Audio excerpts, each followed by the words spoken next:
Hi there, my name is Alex, and I'd like to share my journey of improving my English listening skills with podcasts. Just a few years ago, the idea of listening to someone speak English at full speed terrified me. I'd often feel lost and frustrated, missing keywords and phrases. But then, I discovered podcasts, and everything changed. And just like many of you, I've spent years trying to improve my English. If I'm being honest, it was my weakest skill, especially listening and speaking. I could memorize grammar rules, write essays, and pass tests. But whenever I had to listen to a native speaker or speak out loud, my confidence would crumble. The turning point came one rainy afternoon. I was on my way home, feeling defeated after failing to understand an audio test in class. While scrolling through my phone, I saw a podcast app and thought, why not? It wasn't like I had anything to lose. That moment marked the beginning of a journey that would not only improve my English, but also change the way I looked at learning. The first podcast I tried was The English We Speak by BBC Learning English. The episode explained the phrase, barking up the wrong tree. The hosts broke it down into simple examples, and their cheerful tone made it so much easier to follow. By the time the episode ended, I was smiling. For the first time, learning English didn't feel like hard work. It felt fun. Little did I know, this small experiment would turn into one of the most impactful habits of my life. At the beginning, I knew I needed to take baby steps. I started with short, beginner-friendly podcasts. Each episode was only 5 to 10 minutes long and focused on simple topics like daily routines, travel, and common phrases. During my commute, I'd listen to an episode twice, once just to get the gist of it, and again to focus on specific words and expressions. One podcast that stood out was ESL Pod. The host explained everyday topics in slow, clear English, and every episode felt like a personalized lesson. For example, in an episode about morning routines, I learned phrases like set the alarm, snooze button, and start the day off on the right foot. These small chunks of knowledge slowly built up my vocabulary and confidence. As I became more comfortable, I started exploring topics I loved, especially travel and storytelling. That's when I discovered The Moth, a podcast where people share personal stories about their lives. I'll never forget the first story I heard. It was about a woman who got lost in Paris and found kindness from strangers. Her vivid descriptions, emotional voice, and pauses between sentences made it easy to follow along. I began imagining myself in her shoes, and suddenly, English stopped being just a language.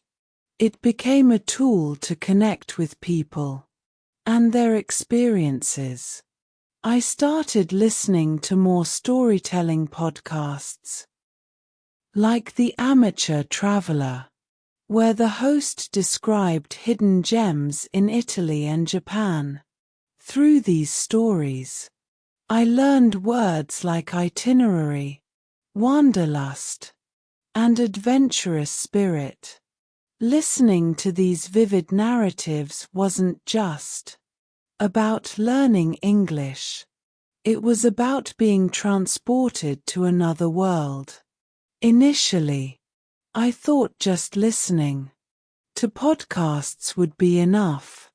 But after a few weeks, I realized I wasn't improving as much as I wanted.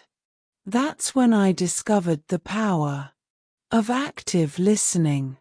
Instead of letting podcasts play in the background, I started treating them like lessons. I'd sit down with my headphones, a notebook, and a dictionary app. While listening, I'd jot down unfamiliar words and look them up later. For example, in one episode about productivity, I learned the words prioritize, overwhelm, and game changer. Afterward, I practiced using these words in sentences, like I need to prioritize my tasks to avoid feeling overwhelmed. I also started repeating sentences aloud, mimicking the speaker's intonation and rhythm. This technique, called shadowing, became my favorite way to practice speaking. At first, it felt awkward, but over time, it helped me sound more natural and confident. Listening wasn't just about understanding anymore. It became a way to actively engage with the language. Of course, there were moments of frustration. Some podcasts were too fast, filled with slang, or discussed complex topics I didn't understand. I remember trying to listen to a podcast about blockchain technology and feeling completely lost. Words like cryptocurrency, decentralized, and mining went over my head. But instead of giving up, I treated these challenges as opportunities. I'd replay the episode at a slower speed, look up key terms, and even read related articles in simpler English. By the end of the week, I could explain the basics of blockchain to a friend. These small victories taught me that progress comes from persistence and embracing difficulty. As my listening improved, I realized I needed to practice speaking too. One day, I joined an online language exchange group where members discussed podcast episodes. Our first discussion was about a true crime podcast. I was nervous. What if I couldn't find the right words? But as the conversation progressed, I surprised myself by using terms like evidence, motive, and witness testimony. Discussing podcasts not only improved my speaking skills, but also gave me a sense of community. I learned from others' insights, picked up new vocabulary, and gained the confidence to express myself.